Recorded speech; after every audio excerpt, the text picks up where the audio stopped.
Hey, shalom, shalom, Israel, Most High in Christ bless. This is also Zias, and this is the IUIC Raleigh in the classroom. So today's class is going to be entitled Lucifer Explained. Lucifer Explained. Because in a lot of, you got a lot of Christian commentators and a lot of Christian scholars that have come up with different studies or different descriptions of what Lucifer is or who he was. And the common misconception that a lot of these Christians have is that he was an angel that was cast out of heaven and down to the earth by Michael and the archangel and all that stuff. So today we're going to go through the Bible, we're going to go through the scriptures and show you and explain to you exactly who Lucifer is and how the Bible describes him and all of that. So that's where we're going to start. So first and foremost, let's open up with the book of Hosea, chapter 12, verse 10. Hosea, chapter 12, verse 10. The book of Hosea, chapter 12 and verse 10. Let's go. I have also spoken by the prophets, and I have multiplied visions and used similitudes by the ministry of the prophets. So we start off here in the book of Hosea, and it says, I have spoken by the prophets. I have multiplied visions. So Lucifer, he was in a vision of the prophet Isaiah, which we're going to read shortly. That's where you first encounter that word Lucifer. That's the only time Lucifer is used in the Bible. It says, and used similitudes by the ministry of the prophet. Another word for similitude is a metaphor or an allegory or illustrated story. Those are how the prophets describe the Bible. Use similitudes. So now, let's get right into it. I have one video that I wanted to discuss or wanted to watch. So let's cue up that first video. It's about 3 minutes long. We might not watch the whole thing. I don't want to get a strike. Hopefully we don't get one. So let's see. We got the disclaimer up. Let's watch this video. Let's see what the Christians have to say about Lucifer. See you in history, angels and demons. In the world's dawn, God created the heavens and the earth on the second day. And on the very same day, God created the angels, archangels, and cherubim. And these heavenly creatures would inhabit the heavens. The renowned Gabriel and Michael were among these magnificent beings. So obviously right here we see some iconoclasm right here. These images were all whitewashed in the Renaissance period. These images that you see right here. Because we can go in the books, we got the Russian icons, all these different books where you're going to see churches over there in Romania, over there in Russia, with black images of angels, black images of David, of God, of the prophets. And then some of them they touch and whitewash. So this is an example of the iconoclasm that went on. Hey. Keep playing. Was yet another entity who stood out due to his beauty and splendor, known as Lucifer. He was the most important creature God had ever created. But although he had so many qualities, or perhaps due to that, Lucifer was taken by pride. This is the vice that leads to arrogance, vanity, and endless haughtiness. Pride was one of the 7 deadly sins. The proud Lucifer considered himself to be so perfect that he decided to create his own throne, placed even above God, since he wished to be like God. To accomplish his plan, the evil angel deceived the other angels around him. Therefore, the father of falsehood had by his side a third of the angelic beings who inhabited the heavens. Together, they would unleash a battle for heaven. But Lucifer encountered an outstanding opponent, Archangel Michael, who commanded the heavenly militia of God-loving angels. To defeat the Lord's angels, Lucifer turned himself into a mighty dragon and dueled against Michael, who wielded a flaming sword. Notwithstanding all his might, the dragon did not defeat Michael, since the latter had God by his side. Lucifer and his evil angels were banished from heaven. These angels fell on the earth and were trapped in hell. But Lucifer endured even greater punishment. He, once the most beautiful angel, was transformed into the heinous Satan. Lucifer and his fallen angels started to live in hell. That's enough. But that's enough of that. So this is the Christian idea, or this is what they've come up with when they read the scriptures. All of this is a bunch of garbage.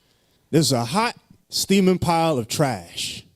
And we about to go into the Bible and show you all and break down all these lies and bring out the truth of what the scripture is actually talking about. So they touched on a few things. They mentioned the flaming sword. They said Michael had the flaming sword. They said Lucifer turned into a red dragon. So the flaming sword is referenced in the book of Genesis, chapter 3. We're going to touch on that later. The red dragon is Revelation chapter 12. We're going to go there as well. And then Lucifer himself, that's in Isaiah chapter 14. So these are the chapters that we're going to go. When it says he was beautiful as well, they're making a reference to Ezekiel chapter 28. So these are all the chapters and scriptures that we're going to be touching in today's lesson. Right. Lord's what time permits. So let's see. Where do I want to begin? Now what I want to do, there was an article that I have in Bible Study Tools. I want to go to that article as well.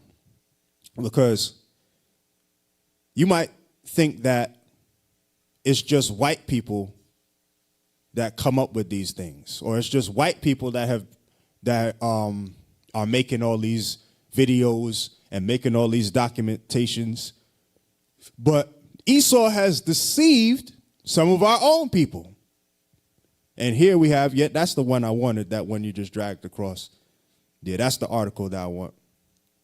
The one where it said Michael Jakes. So this man here, Michael Jakes, is a black man. It says he's a pastor and a writer. He wrote this blog post. And his blog post, it says, "Why is Satan known as the morning star?" So let's read this a little bit. I will never forget a conversation that I had with a friend of mine when I was just a boy. It was what happened after our conversation that still lingers in my mind. We were both about 12 years old, and our conversation was on biblical matters. He was growing up in a religious family, and I was not. I can still recall that it was a very windy day, and we were sitting in the courtyard of a particular church that was in our neighborhood. He was telling me about heaven and hell, and more specifically about angels and demons. At the time, I thought that the things that he was telling me were the most absurd things that I have ever heard. Come on, there's no such thing as angels, and especially no such thing as demons. So now this is what a lot of these videos and a lot of these documents and blog posts create. It causes people to be unbelievers. It causes people to be atheists, make them not believe in the Bible, because they romanticize the Bible and they try to make it mythical by adding all of these elements when the Bible is a history book.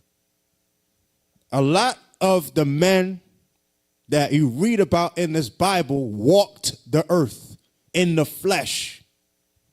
You got Pontius Pilate, that was an actual man that walked the earth. You got the Egyptian pharaohs. You got the Babylonian kings like Nebuchadnezzar. You got the Assyrian kings like Tiglath-Pileser and all of them. Salmanassar, king of Assyria. All these men you can read about in history books.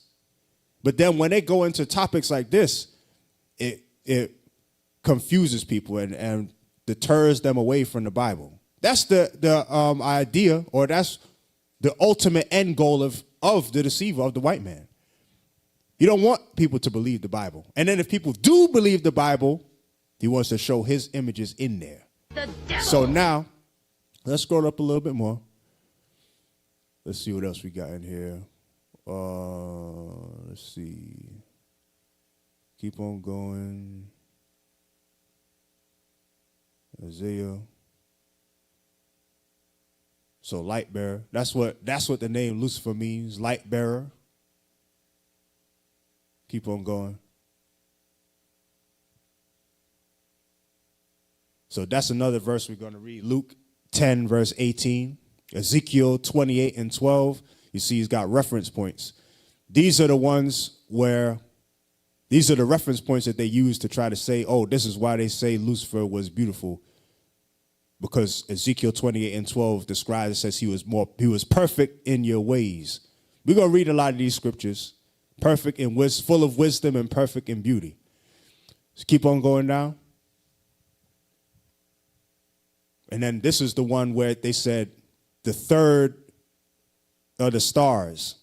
That's why they said in that video, they said Lucifer persuaded a third of the heavenly angels to go with him in his rebellion, which is a bunch of lies. We're going to explain what it meant when it said his tail drew the third of the stars of heaven and threw them to the earth. We're going to explain that because that's talking about the 12 tribes of Israel.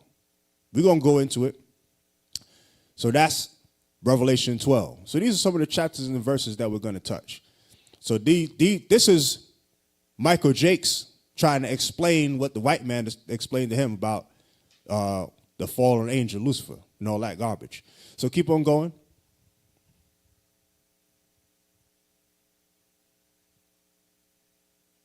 So now this is him right here, Michael Jakes, a black man.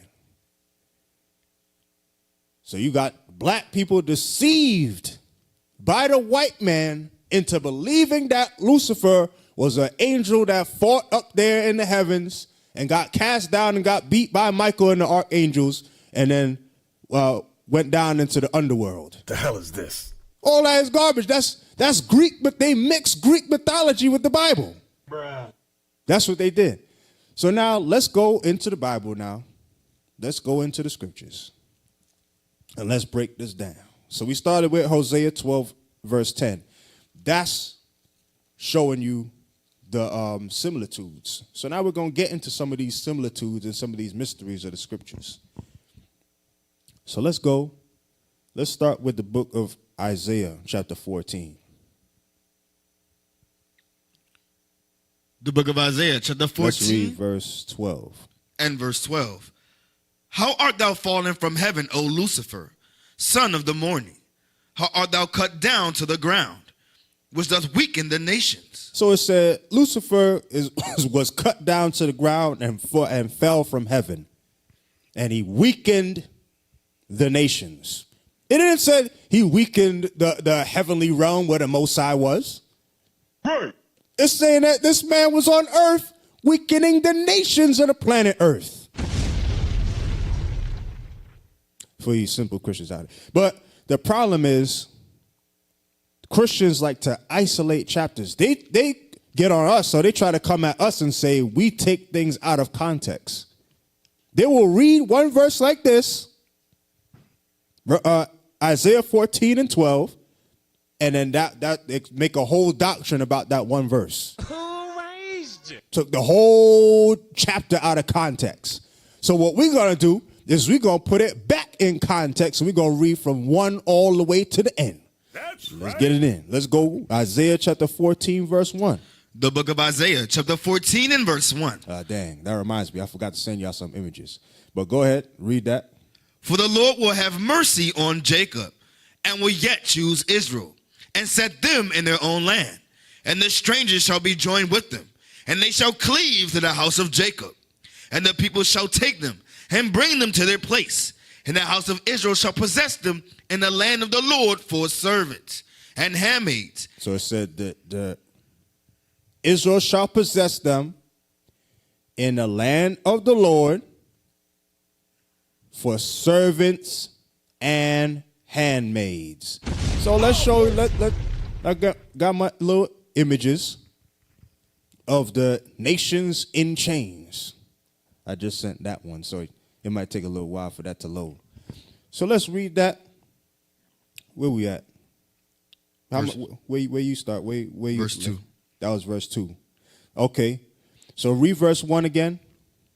For the Lord will have mercy on Jacob and will yet choose Israel. So it said the Lord is going to have mercy on Jacob. Jacob, that was the forefather of the 12 tribes of Israel. Right. Jacob's name was changed to Israel. And then he had the sons, and all his 12 sons made up the nation of Israel, those 12 tribes. So read on. And set them in their own land. And they are going to be set in their own land, because what happened is the children of Israel have been taken out of their land. And we have been out of our land for centuries What the hell? in captivity. Come on. And the strangers shall be joined with them, and they shall cleave to the house of Jacob. Because the same thing happened in the time of the Passover. A mixed multitude of the other nations came out with us and crossed the Red Sea.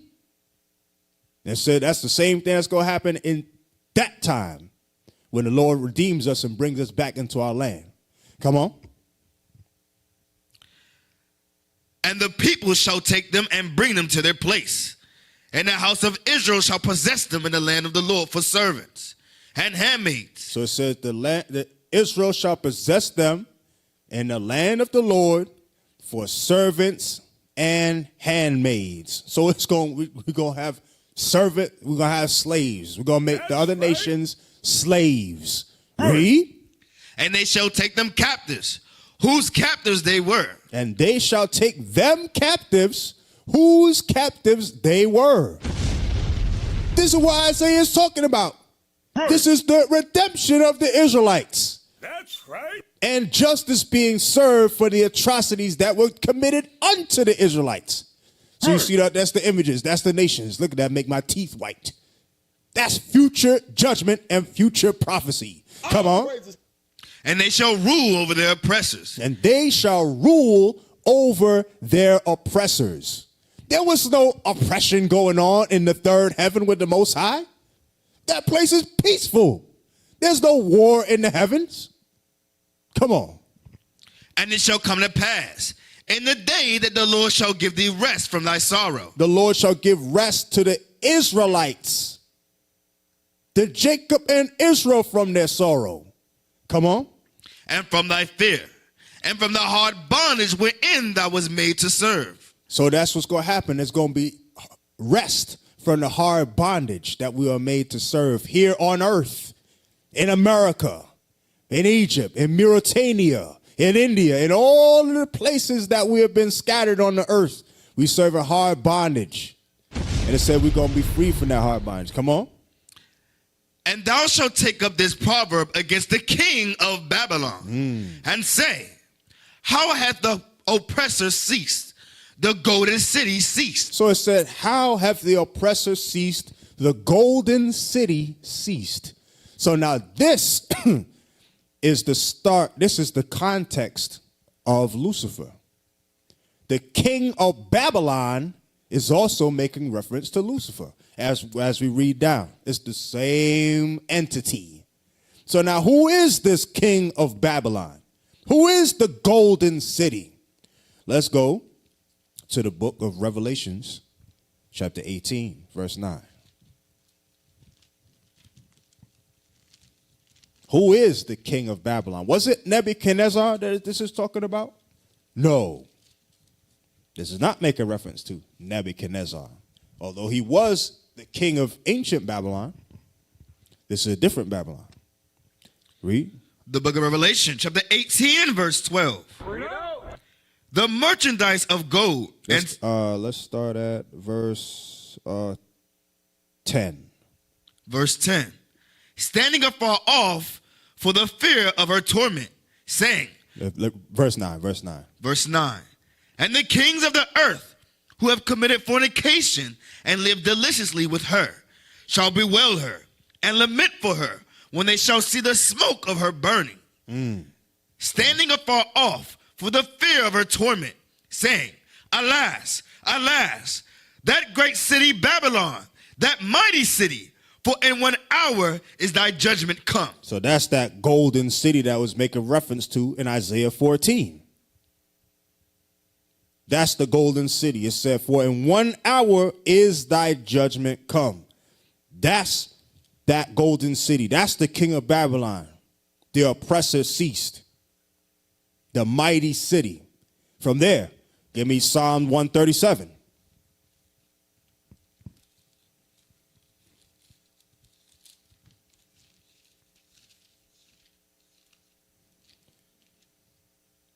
Verse 7. The book of Psalms, chapter 137 and verse 7. Let's go. Remember, O Lord, the children of Edom in the day of Jerusalem, who said, race it, even to the foundation thereof. Because the Edomites, when Babylon destroyed Jerusalem back then, they were cheering on our destruction. They said, race it to the foundation, destroy it to the foundation thereof. That was Edom, the so-called white man. That's who Edom is. And we're going to go into that. Read. O daughter of Babylon, who art to be destroyed, happy shall he be that rewarded thee as thou hast served us. It says, O daughter of Babylon. That's who Edom is, the daughter of Babylon. So Edom is also referred to as Babylon. So you can understand. Let's go back now to Isaiah 14.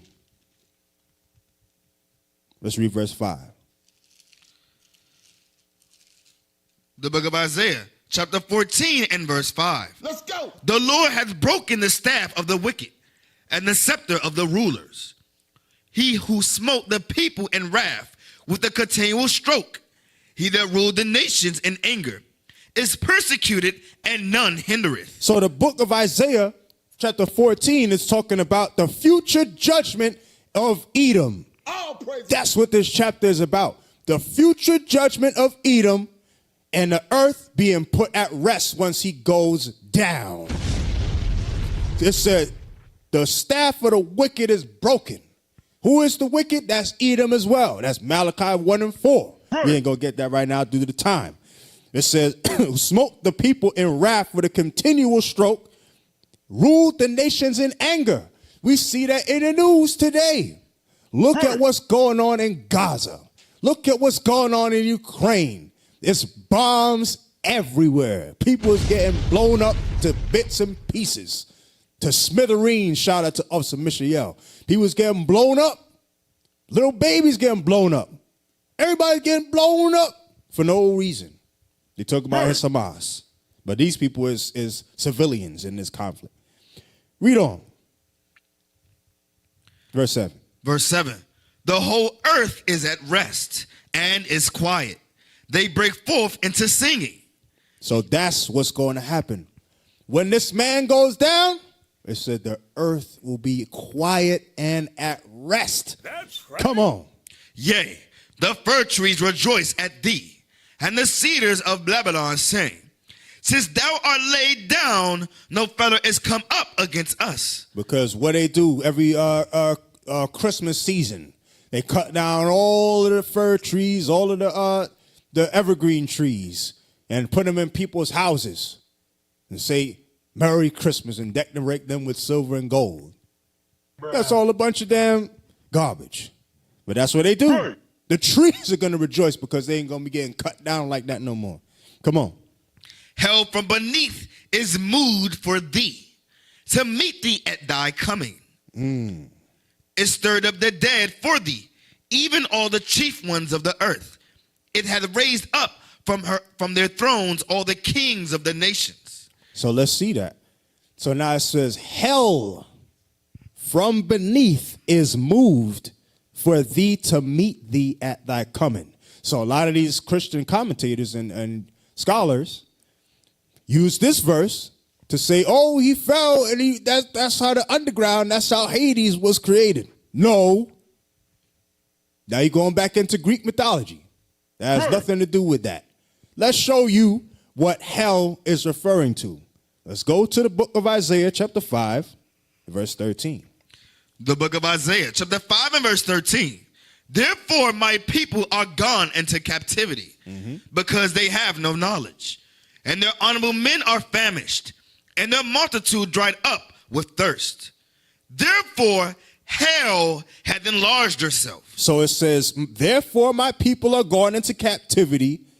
Therefore, hell have enlarged herself. So the hell that it's referring to is captivity, a state of being. We, the Israelites, are in hell right now. We got to wake up every in the morning to go to work. We got a last hired, first fired. We got the poor education, the poor health care, and all of that. That's us. We are in a state of hell. And what God is saying here in Isaiah 14 is that when the judgment turns around, y'all are going to be in hell. That's why when it said that in verse 2, it said, they shall rule over their oppressors. Y'all are going to be the ones in chains. Y'all are going to be the ones in shackles, in captivity, working hard bondage. That's going to be you. That's what the Bible is talking about here. And it said, even the chief ones of the earth, they're going to see it. The nations are going to see you go down. They're going to meet you down there in captivity with you. That's what it's saying. The Arabs going to be down there in chains with you, looking at you like, damn, you in there with us. The Moabites, they're going to be there too. All of them is going to be there in captivity in chains. Let's keep reading. Verse 10. Verse 10. The book of Isaiah, chapter 14 and verse 10. Yeah, my bad. Go back to 14. All they shall speak and say unto thee, art thou also become weak as we?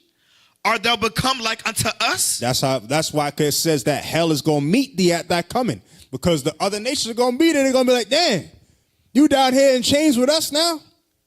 We thought y'all was the baddest of the bad. We thought it was God bless America. But nah, yo, weak as us now. Come on. Thy pomp is brought down to the grave. It said thy pride. That's what the pomp means. The pride is brought down to the grave. Come on. And the noise of thy vows. And the noise of thy vows. The vows is talking about the songs. There ain't going to be no more Star Spangled Banner. There ain't going to be no more, which they took the third stanza out of it because it talks about the slaves and how they did us dirty. There ain't going to be no more Pledge of Allegiance. All that is going to be gone. Finished. Come on. The worm is spread under thee, and the worms cover thee. The worm is spread under thee. That's talking about nuclear destruction, nuclear missiles and the radiation that comes thereafter when they blow up. That's what that's talking about. Come on. How art thou fallen from heaven, O Lucifer, the son of the morning? So now we've got the context. It says, how art thou fallen from heaven? So if hell is captivity, then that means that heaven must also be a state of being. Let's show you that. Give me the book of Lamentation, chapter 2, verse 1.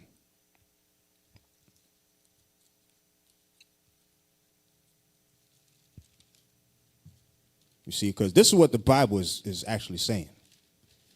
Y'all Christians do not know the Bible. And that's why y'all come up with all these lies. Let's read that. The book of Lamentations, chapter 2 and verse 1. How hath the Lord covered the daughter of Zion with a cloud in his anger, and has cast down from heaven unto the earth the beauty of Israel, and remembered not his footstool in the day of his anger. Read on.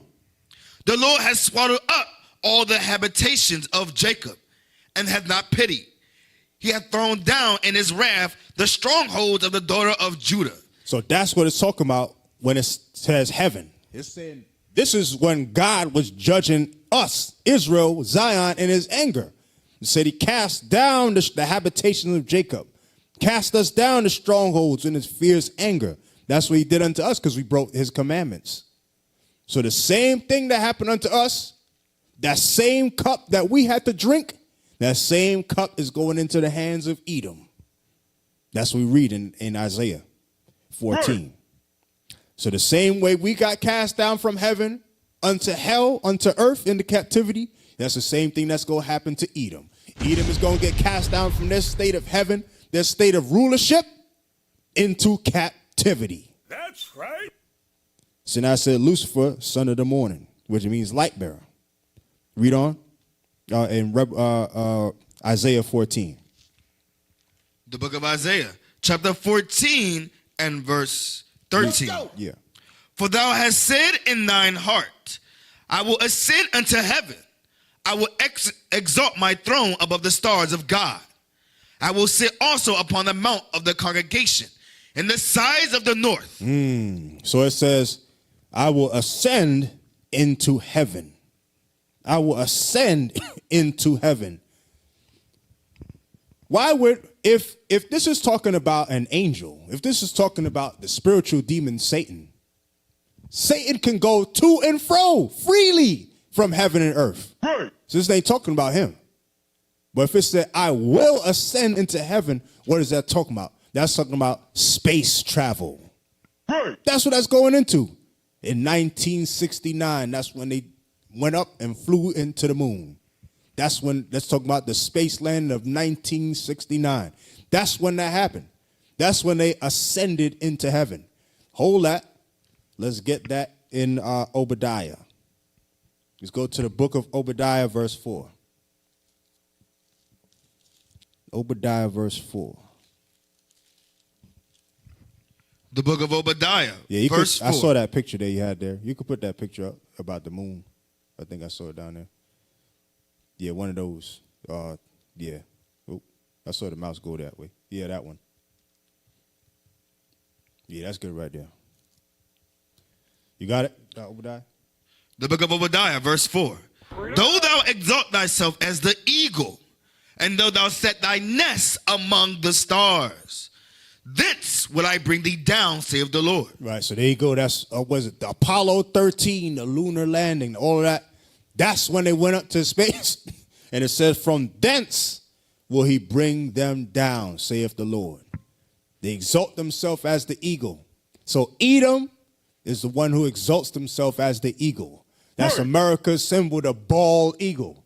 That was Greece symbol, the eagle. That was Spain's symbol, the eagle. All of them use the eagle. They know, the Bible knows who it's describing. That's who it is. There's no other nation that uses the eagle. It's them. So let's go back. It says, I will exalt my throne above the stars of God. So that's what it's talking about, space travel. I will sit also upon the mount of the congregation in the sides of the north, meaning that he was going to conquer all 12 tribes. That's what that's talking about, the mount of the congregation. He was going to conquer, Esau was going to conquer Judah, Benjamin, Levi, and Ephraim, all the way down to Naphtali, the 10 tribes, which he did. He conquered the Aztecs, the Mayans, the Incas, and then he brought all the rest of us over there on slave ships in captivity. Damn. And we all serve in captivity here on this same landmass, North America. That's what it's talking about, the sides of the north. The sides of the north is talking about North America. Right. Read on. Verse 14. I will ascend above the heights of the clouds. I will be like the Most High. So it said, I will ascend above the heights of the clouds. That's talking about airplanes. Why would angels can fly naturally? Right. They got wings already. It said, I will ascend into the heights of the clouds. This is talking about a man doing these things. That's what it's letting you know. We're going to read it. It's a man doing these things. This is not an angel that fell down from heaven, so you can understand, Christians. This was a man, a people that did this. The Wright brothers in 1903, they were the ones who created the first airplane. The devil! That was them. That's when this prophecy here that we're reading was fulfilled. Right. I will ascend above the heights of the clouds. I will be like the Most High. Give me the, well, we don't have the images, but you got the Sistine Chapel, the image there, and the Last Supper. Those are images they painted, or even the image of the beast, the prisoner himself, Caesar Borgia. That's what it says. I will be like the Most High. Yeah, that's a good one right there. Look at that right there. That's what it's talking about in Isaiah, where it says, I will be like the Most High. They painted the white man, Caesar Borgia, in the image of Christ. Leonardo da Vinci did in the Renaissance period. Those are that's the images there of the iconoclast and all the paint that destroying the image. You see the black image of Christ in the background, the black image of Saint Nicholas, I think that is over there, and they're painting it white. That's what they did. That's why it says they will be like the Most High. They painted over our images and destroyed our images. Right. Come on. Yet thou shalt be brought down to hell, to the sides of the pit. So although they are trying to be like the Most High, although they are trying to ascend or have ascended into the heights of the clouds, it says, yet shalt thou be brought down to hell. So that's the future judgment of them. They will go down into captivity. That's what's going to happen to them. Read on.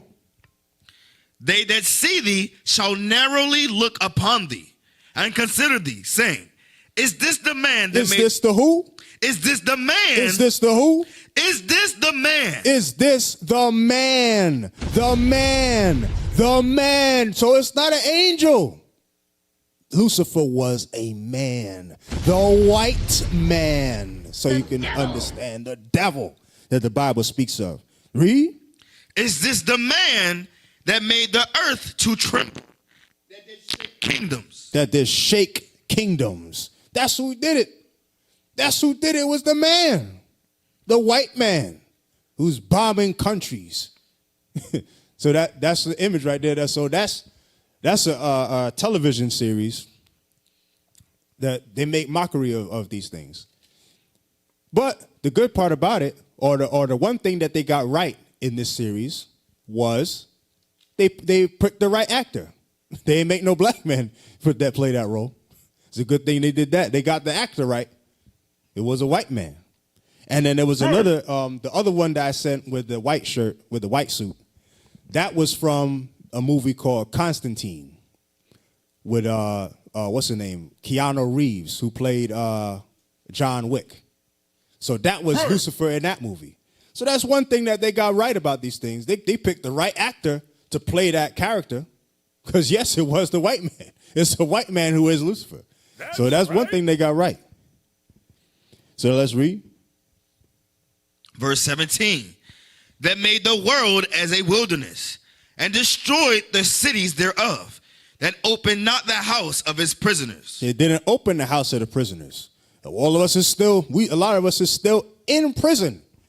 A lot of black men, Latino men, Native American men are in jail houses right now for petty crimes that the white man gets away with a slap on the wrist. And that's what they do to us. They hide us in prison houses. So from there, let's get more into it. So that's one, we're going to come back to here. That's one chapter that goes into Lucifer. So now why does it mention about him being beautiful? Let's go to that one. Let's go to Ezekiel chapter 28. Why they make a reference to that? Ezekiel 28, let's read verse 12. The book of Ezekiel, chapter 28 and verse 12. It's a precept. Son of man, take up a lamentation upon the king of Tyrus. Let's start at verse 1 first, and then we'll jump back to there. Verse 1. The word of the Lord came again to me, saying, Son of man, say unto the prince of Tyrus, thus saith the Lord God, because thine heart is lifted up, and thou hast said, I am God. I sit in the seat of God, in the midst of the seas. Yet thou art a man, and not God, though thou set thine heart as the heart of God. So it says, yet thou art a man, and not God. Not a fallen angel. A man. A man. So that's what it's talking about the whole time. It's talking about the white man. He's trying to set himself as God.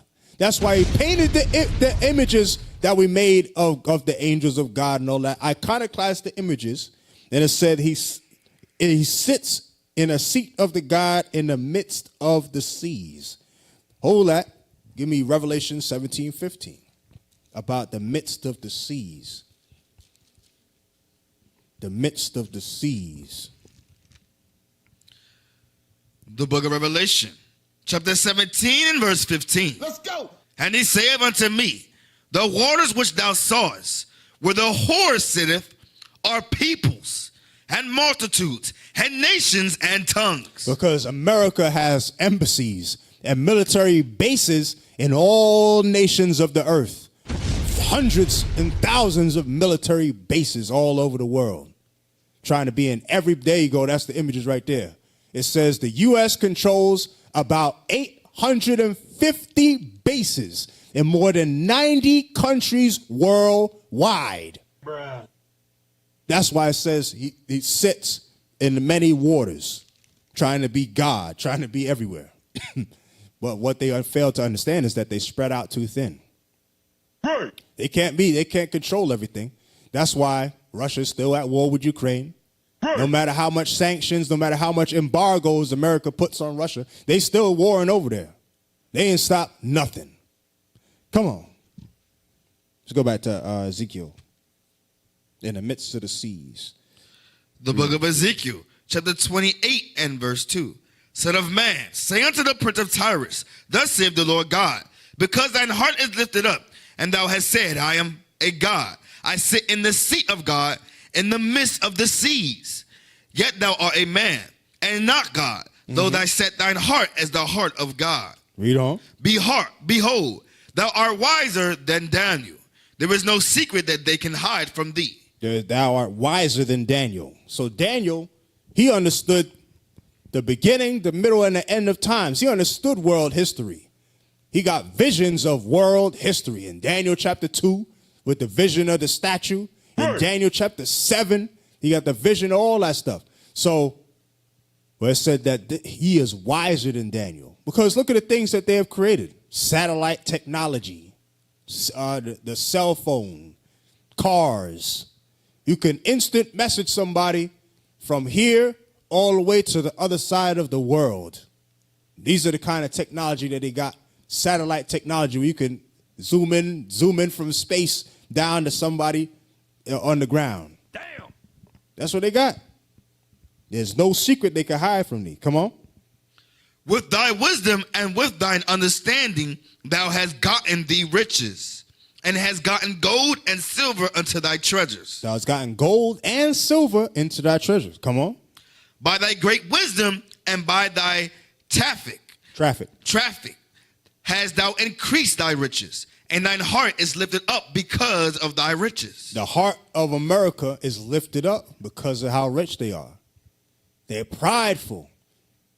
And that pride is going to be their downfall. The nation, the other merchants of the earth, like we was reading in Revelation 18, it says they have committed fornication. They live deliciously with America because of all the trade that they do, the trade that China does, the trade that Europe does with America. But all of that is going to come to an end very soon. So now from there, All praises. all praises. Let's go to verse 12. Verse 12. So from Ezekiel chapter 28, verse 1 through 10, is talking about the United Nations, or EU, and Babylon, the European Union and Babylon. Now from verse 11 downward, is referring to Cain, which is still a representative of Esau. Come on. The devil. The book of Ezekiel, chapter 28 and verse 12. Son of man, take up a lamentation upon the king of Tyrus, and say unto him, thus saith the Lord God, thou stealest up the sum, full of wisdom and perfect in beauty. So this is one of the scriptures why they refer to Lucifer, or they're trying to use this to compare Lucifer and say that he was the most beautiful angel. But what all it's saying here is the Most High, that's how the Most High created him. Perfect, full of wisdom and beauty. It says he was wiser than Daniel. He gave Esau a lot of wisdom in his creation. Come on. Thou hast been in Eden, the garden of God. Every precious stone was thy covering, the sardius, topaz, and the diamond, the beryl, the onyx, and the jasper, the sapphire, the emerald, the carbuncle, and gold. The workmanship of thy tabrets and of thy pipes was prepared in thee in the day that thou was created. Mm-hmm. Thou art the anointed cherub that covereth, and I have set thee so. Thou was upon the holy mountain of God. Thou hast walked up and down in the midst of the stones of fire. Because that was the flaming sword in Genesis chapter 3. The flaming sword that it references, let's go to Genesis chapter 3. That's what it's talking about. Which keeps the way of the tree of life.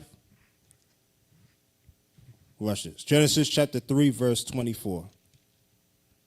The book of Genesis, chapter 3 and verse 24. Let's go. So he drove out the man, and he was placed at the east of the Garden of Eden, cherubims, and a flaming sword, which turned every way to keep the way of the tree of life. So that's who keeps the way of the tree of life. So the flaming sword. What color is a flaming sword? Red. So it's the red because it keeps the way of the tree of life. That's the reason why his goal is to keep us in sin in this present day in order to keep us away from the tree of life. The same is his mission is the same as it was back then. Read on. Go back to Ezekiel 28:15.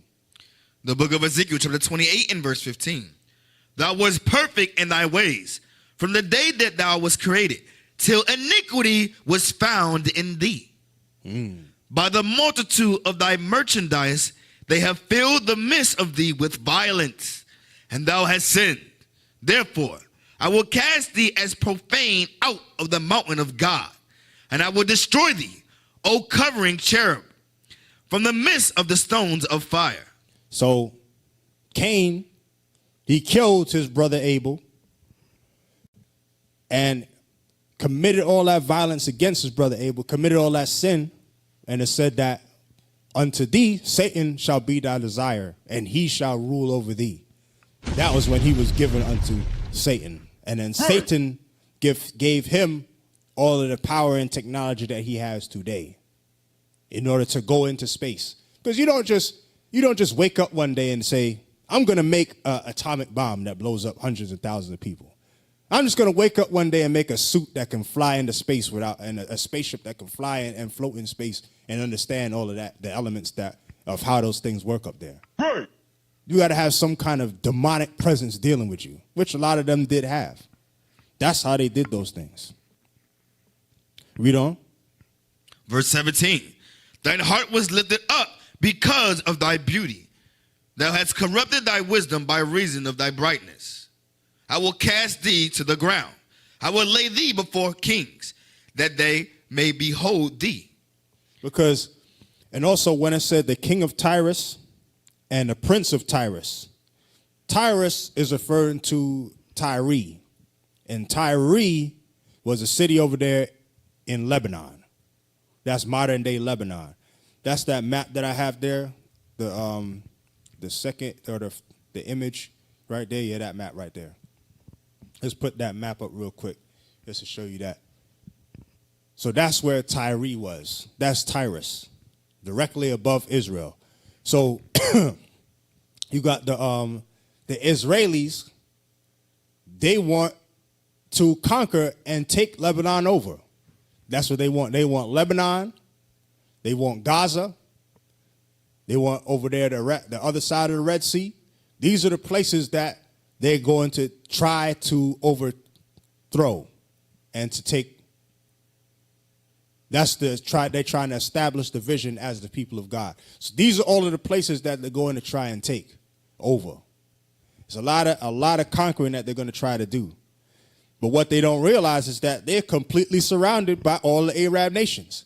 So show me the next flag or the next map that I have there with the green. That map with the green is like all the green nations.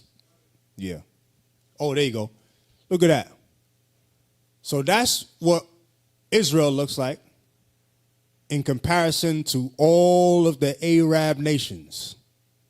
You got Sudan, Egypt, Libya, Tunisia, Jordan, Saudi Arabia, Lebanon, Yemen, Oman, the United Arab Emirates, Kuwait, Bahrain, Qatar, Iraq, Syria, Jordan, all that surrounded them.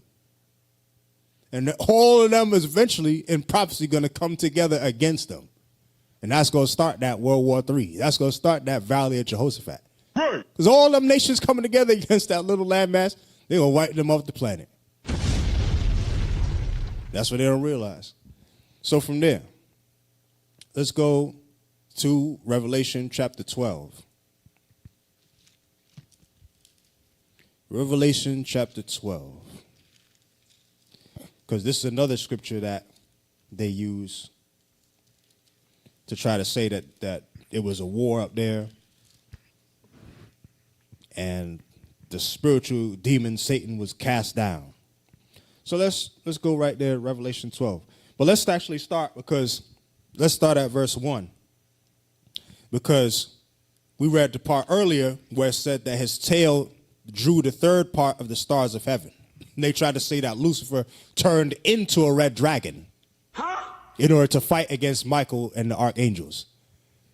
But all of this, what they failed to understand is that's why we started off this lesson with Hosea 12 and 10. Because the Bible is written in a metaphor. It's written in similitudes. John the Revelator used that red dragon to describe as a similitude. That's why he put it in there. And we're going to go into it to show you that's talking about Esau and Edom as well. You're going to learn today. We're going to show you. Come on, Revelation 12, verse 1. The book of Revelation, chapter 12 and verse 1. And there appeared a great wonder in heaven, a woman clothed with the sun, and the moon under her feet, and upon her head a crown of 12 stars. Crown of 12 stars represents the 12 tribes of Israel. The woman also represents the 12 tribes of Israel. Because in Jeremiah 6 and 2, it says, I have likened the daughter of Zion to a comely and delicate woman. So that's what it's talking about there. 12 stars, 12 tribes of Israel. Read on. And she being with child cried, travailing in birth, and pain to be delivered. And there appeared another wonder in heaven. So who is that she? That she is talking about Mary, the mother of Christ, the wife of Joseph. She was having a baby that she had with Joseph, not immaculate. So you can understand. Pain to be delivered. Read on, verse 3 again. And there appeared another wonder in heaven. And behold, a great red dragon, having 7 heads and 10 horns. So now it says there appeared another wonder in heaven, a great red dragon, having 7 heads and 10 horns. So let's see what the image of the red dragon is. Let's see that image there. Look at that right there.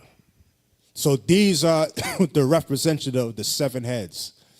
Greece, Rome, Spain, France, Germany, Russia, and Great Britain represent the 7 heads of the great red dragon. All of these are European Edomite nations. The devil. The 8th head is of the 7, that's America, which is made mention of in Revelation 17. And that 8th head, it says, goes into perdition, which is talking about destruction.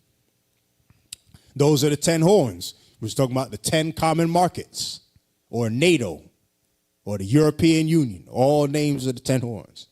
Come on. And 7 crowns upon his head.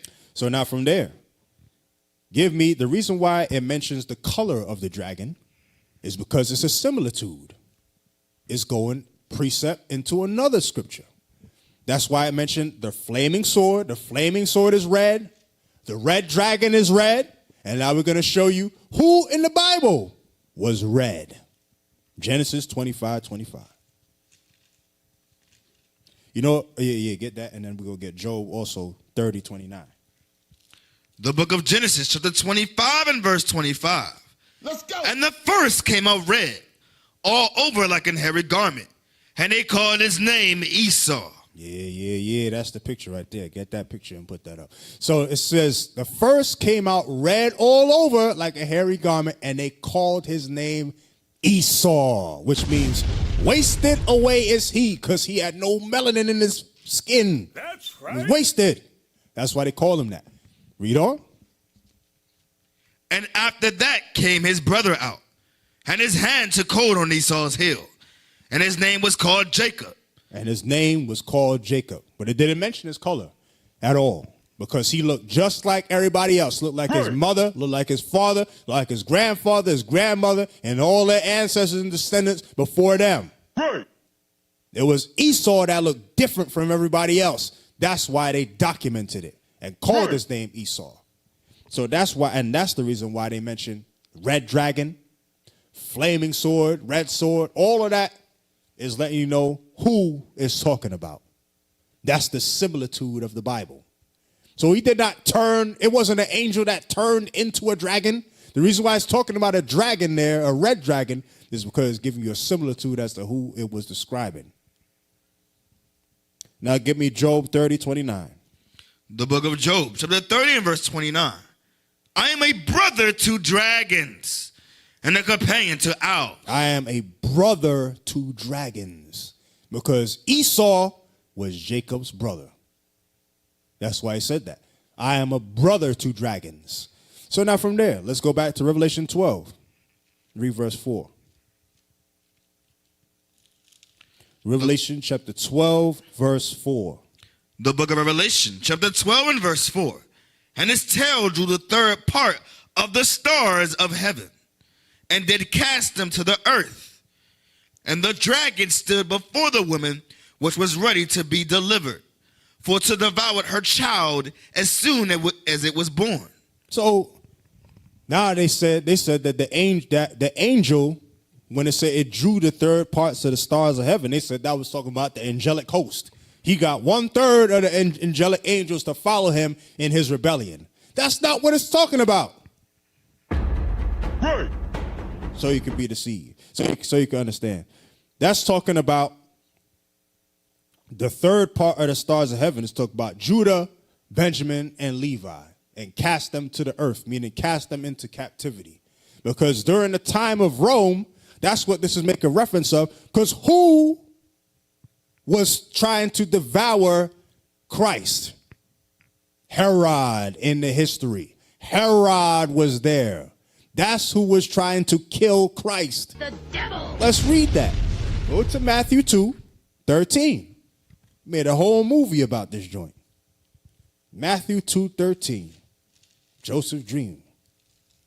The book of Matthew, chapter 2 and verse 13. And when they were departed, behold, the angel of the Lord appeared to Joseph in a dream, saying, Arise and take the young child and his mother, and flee unto Egypt, and be thou there until I bring thee word. For Herod will seek the young child to destroy him. So Herod is that red dragon. Herod was an Edomite of the nation of Amalek. The devil. That's who Herod was. So you can understand. That's who the dragon was. That's who the red dragon was. Herod, and not just Herod alone. The rest of them, Agrippa, the Herodians, and Rome itself. Edom, Esau, Edom. That's who the dragon is. Not the spiritual demon Satan, not the fallen angel, not some angel that was fighting up in the heavens. All that is lies. It's talking about the white man. So you can understand. Now, from there, let's read down. Let's go to verse 7. The book of Revelation, chapter 12 and verse 7. And there was a war in heaven. Michael and his angels fought against the dragon, and the dragon fought and his angels. So now this is the part where people get confused again. It says there was war in heaven. Michael and his angels fought against the dragon. And then the dragon fought and his angels. So let's see. Keep on reading. and prevailed not, neither was their place found any more in heaven. And the great dragon was cast out, that old serpent, called the devil and Satan, was deceiving the whole world. He was cast out into the earth, and his angels were cast out with him. So all that right there, that's talking about spiritual war. Right. So there's going to be a spiritual war and a physical war during this time. And that time period is talking about Armageddon, World War III.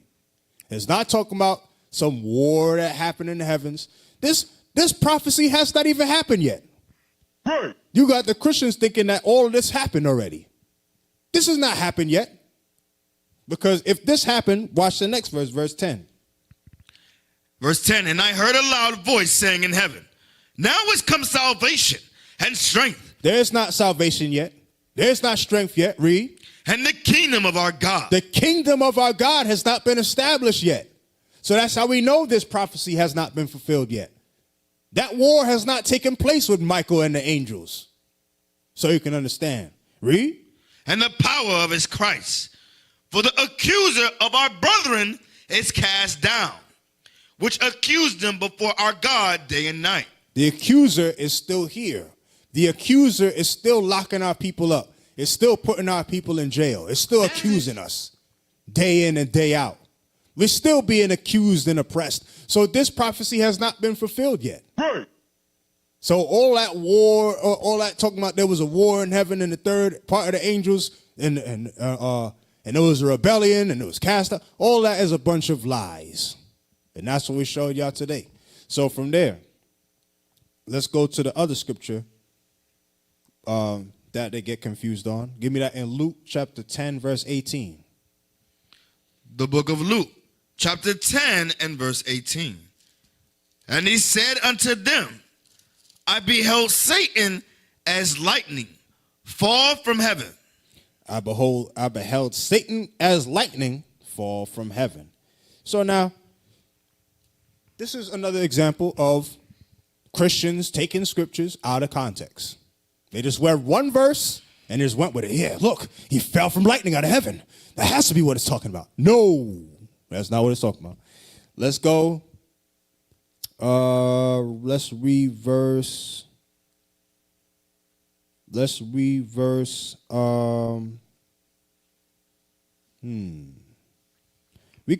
could even start all the way. Start at verse 1. The book of Luke, chapter 10 and verse 1. After these things, the Lord appointed other 70 also, and sent them 2 and 2 before his face, unto every city and place, whither he himself would come. So Christ, he appointed 70 men and sent them out by twos into the cities that he was going to go to before he got there. Right. So they were basically the ambassadors of Christ. They came before Christ got there. That was their mission. So from there, jump up, read verse 16. Verse 16.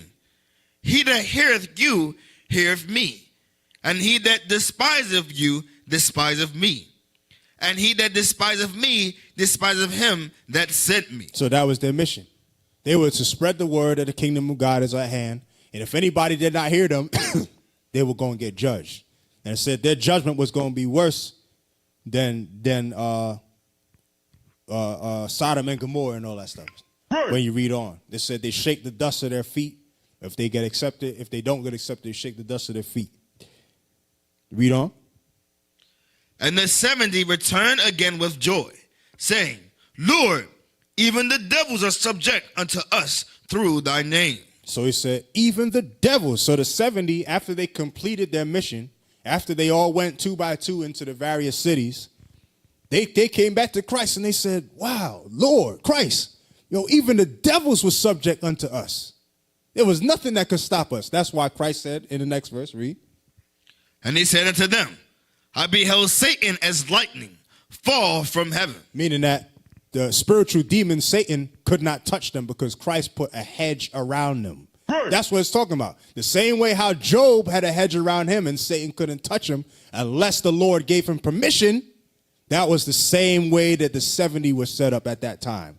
That's why they were rejoicing. They said, Lord, even the devils can't touch us. Read. Behold, I give unto you power to tread on serpents and scorpions and over all the power of the enemy, and nothing shall by any means hurt you. So they had the power over serpents, so poisonous snakes couldn't attack them. The same thing happened with Paul when the snake jumped up and bit him in his hand. And they all looked, they thought he was going to die, but he didn't die. He just shook it off and kept moving. All praises. It says the scorpions couldn't, even if a scorpion tried to sting him, the poison wasn't killing them. It said nothing could hurt them. Read on. Notwithstanding, in this rejoice not, that the spirits are subject unto you, but rather rejoice because your names are written in heaven. That's what they should be rejoicing. So Christ told them, don't rejoice because you ain't being touched, but rejoice because your names are written in heaven. Rejoice because you're in the book of life. Right. That's what we got to rejoice about right there, brothers and sisters. That's the thing that we got to rejoice. Read on. In that hour, Jesus rejoiced in spirit and said, I thank thee, O Father, Lord of heaven and earth, that thou hast hid these things from the wise and prudent, and hast revealed them unto babes. Even so, Father, for so it seemed good in thy sight. Because you got pastors that don't know that Lucifer was not an angel fallen from heaven. You got scholars that don't know that Lucifer was not a rebellious angel that got cast out. You got all these wise men, they don't know these things. But God revealed the truth unto babes. God revealed it unto us. Right. The true prophets of God. And we got to rejoice in that thing. Come on. All things are delivered to me, O my Father, and no man knoweth who the Son is, but the Father, and who the Father is, but the Son, and he to whom the Son will reveal himself. And he turned him unto his disciples, and said privately, Blessed are the eyes which see the things that ye see. Mm-hmm. For I tell you that many prophets and kings have desired to see those things which ye see, and have not seen them, and to hear those things which ye hear, and have not heard them. There are many prophets that have desired to see the things that we see and have not seen them, and to hear the things that we have heard and have not heard them. So we have to rejoice in the things that we know and be glad and be joyous that the Lord has shown us and revealed unto us the mysteries of these Bibles, the true understanding of these prophecies. So from there, let's go back to Isaiah 14 and let's read the rest of the chapter. Let's go through the whole thing. So where did we leave off at? I think we left off at verse 18. Yes. The book of Isaiah, chapter 14 and verse 18. All the kings of the nations, even all of them, lie in glory, every one in his own house. We got a theme? Yeah, let's get it in right there. Let's do it. Keep on going. So it said the nations, every nation is waiting to rule. That's what it's talking about. Because China thinks they're going to be the next world superpower. Or the Arabs think they're going to be the next world superpower. But all of them is not going to be the next. Remember, Officer Abraham did a class. Who will be the next world superpower? The 12 tribes of Israel. Come on. But thou art cast out of thy grave like an abominable branch, and as the raiment of those that are slain, thrust through with the sword, that go down to the stones of the pit, as a carcass trodden under feet. So that's what's going to happen. It says, thou art cast out of the grave as an abominable branch. That's going up in the east, Esau, Edom, Lucifer, the devil, Satan, all of them. That's their judgment. Come on. Thou shalt not be joined with them in burial, because thou hast destroyed thy land and slain thy people. The seed of evildoers shall never be renowned. So the seed of evildoers shall never be renowned. That's who Esau, Edom is. That's who Lucifer is. They are the seed of evildoers. Come on. Prepare slaughter for his children, for the iniquity of their fathers, that they do not rise, nor possess the land, nor fill the face of the world with cities. So that's the judgment. It said prepare slaughter for their children for the iniquity of their fathers. Because you got a lot of white people that say that was my ancestors that did that. That was not me. That's what the Bible says. Y'all gonna suffer the judgment for what they did. Nobody's getting away scotch-free from this thing. Come on. For I will rise up against them, saith the Lord of hosts, and cut off from Babylon the name and remnant and son and nephew, saith the Lord. So all is gonna get cut off. The name, America, the name of America is gonna be cut off. The name of New York City is gonna be cut off. Right. The name of Raleigh, North Carolina is gonna be cut off. Right. All the capitals of the city, all of it's gonna be cut off. Come on. I will also make it a possession for the bittering, and pools of water. I will sweep it with the bosom of destruction, saith the Lord of hosts. It says, I will also make it a possession for the bittern. So I had a document, I had an article about that. Bible study tools about the bittern. Let's see what that is. What is the bittern pools of water? That was one of my articles there. Let's see what that's making reference to when it says the bittern. Because it's talking about the besom of destruction. Read that. Is that the one I want? Go down one. Go down one. Let me see. Right there. That International Standard Bible Encyclopedia. That one. Just the first sentence or two. Bittern, a nocturnal member of a Herod family, frequenting swamps and marshy places. Its Hebrew name means a creature of waste and desert places. So it means a creature of waste and desert places, meaning that's what's going to be dwelling there. That's what it's talking about. The America is going to be destroyed and wasted, and the bittern is still going to be remaining here because that's what they like, those kind of places, wastelands. Give me that Isaiah 34. It said the same thing. Let me see.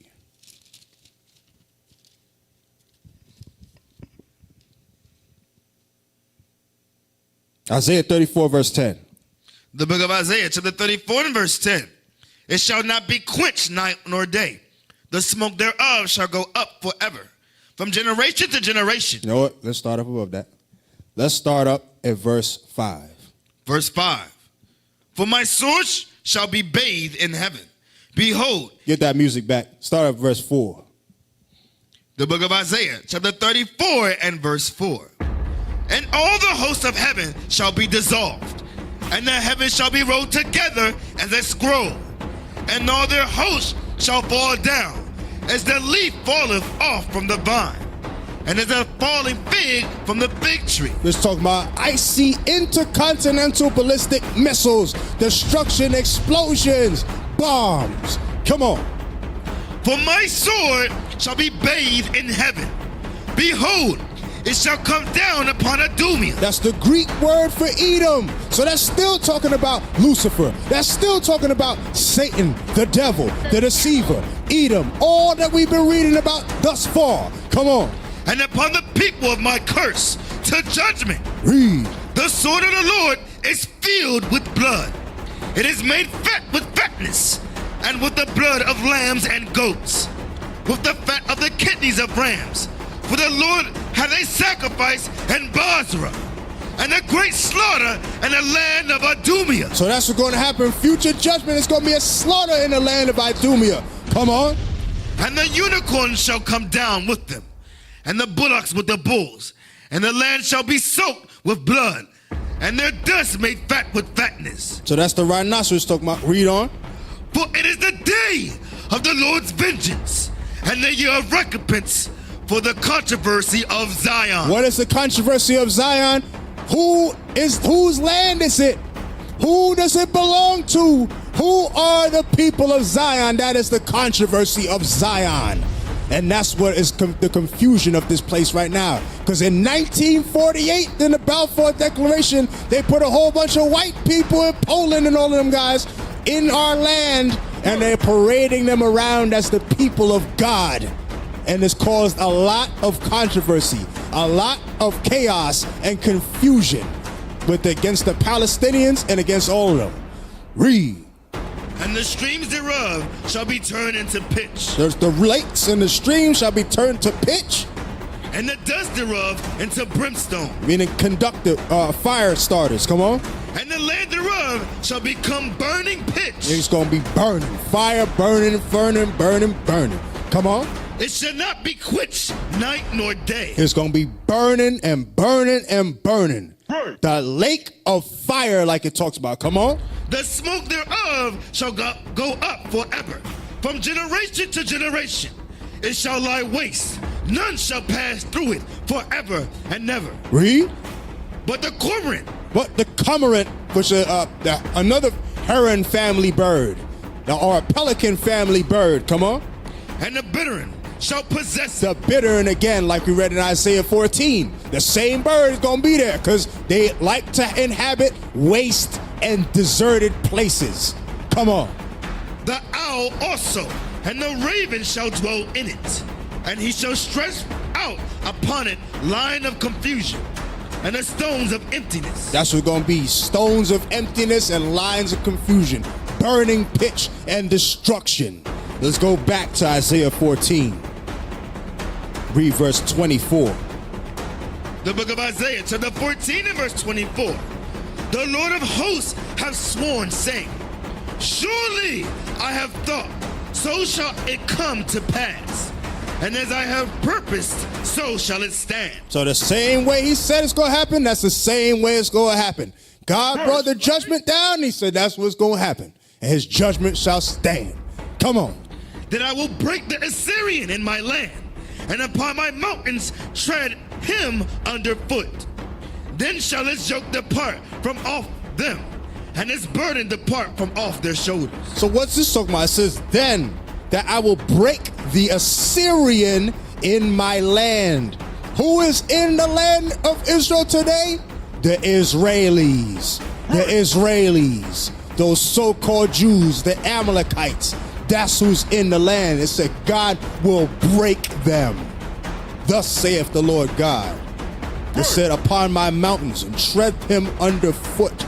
Then it says, then shall his yoke, meaning the Israelis' yoke, depart from off them. Who is the them? The Arabs, the Palestinians, those in Gaza and all them places that's got the yoke on them, that's going through affliction, that's going through genocide. It said the yoke is going to be put off them when God puts his foot down on Edom. Read. And his burden depart from off their shoulders. From there, let me get Micah chapter 5, verse 6.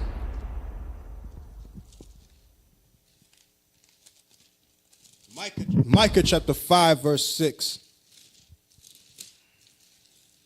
The book About of the Micah, Assyrian. chapter 5 and verse 6. And they shall waste the land of Assyria with the sword, and the land of Nimrod, and the entrance thereof.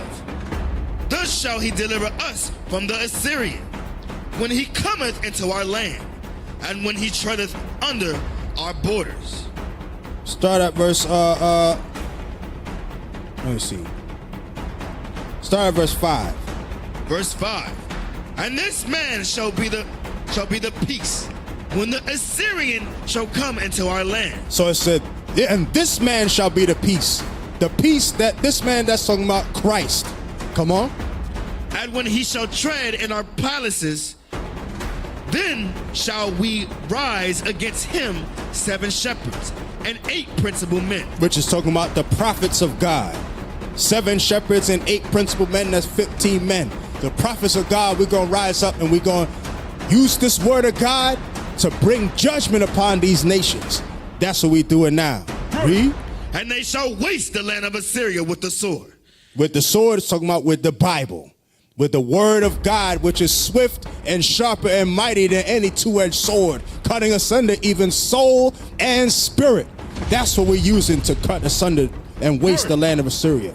Every time we open this book and we prophesy, the angels activate. And when these angels activate, they bring the judgment written therein in this book.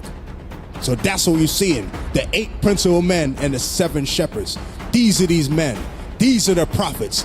These are those that are teaching in these streets, that are teaching the glorious gospel of God, the good news to the elect, to the scattered 12 tribes of Israel. Come on, let's go back to Isaiah 14. Read verse 26. The book of Isaiah, chapter 14 and verse 26. This is the purpose that is purposed upon the whole earth.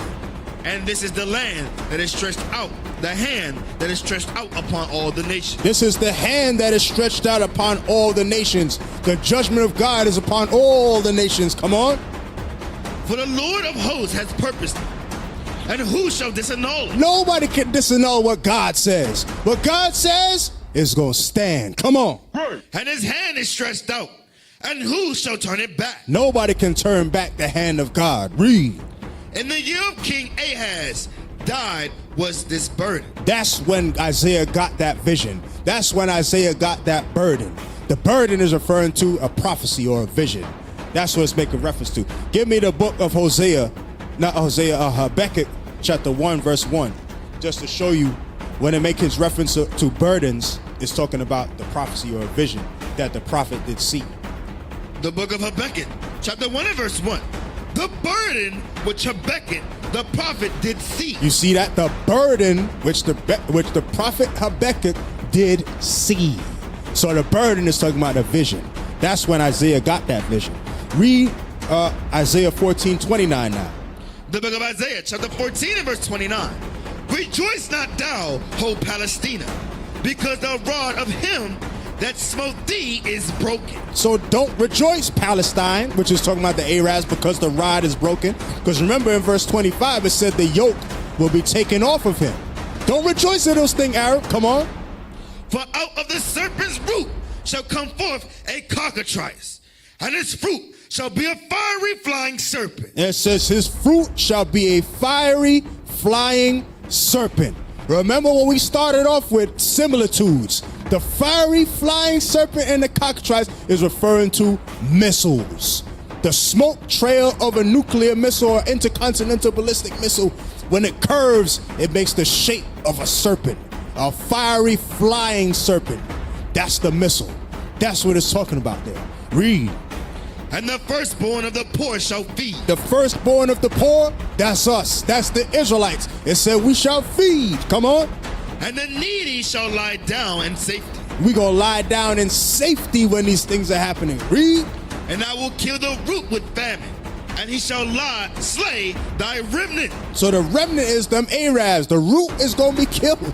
So the Israelis, the white man, all of them, they gonna get put to death. And the remnant, which is the Arab nation, they gonna be slain too. Read. Howl, O gate, cry, O city, thou whole Palestina, thou art dissolved. For there shall come from the north a smoke, and none shall be alone in his appointed times. From the north, that shall come from the north, that's talking about the North country, North America. They're gonna send a smoke. Because remember, there's gonna be a smoke of the burning over there. There's gonna be destruction over there, bombs, missiles over there, and they're gonna send bombs over here as well, over there in Israel as well. Right. It's gonna be a lot of destruction in that time. Read. What shall one then answer the messengers of the nation? That the Lord hath founded Zion, and the poor of his people shall trust in it. So the Lord founded Zion, and the poor of his people, which is the Israelites, shall trust in it. So we're going to trust in Zion. We're going to trust in this message, in this word of judgment, in this word of prophecy, and await its fulfillment. So with that, Israel, we conclude our lesson. And with that, we say shalom.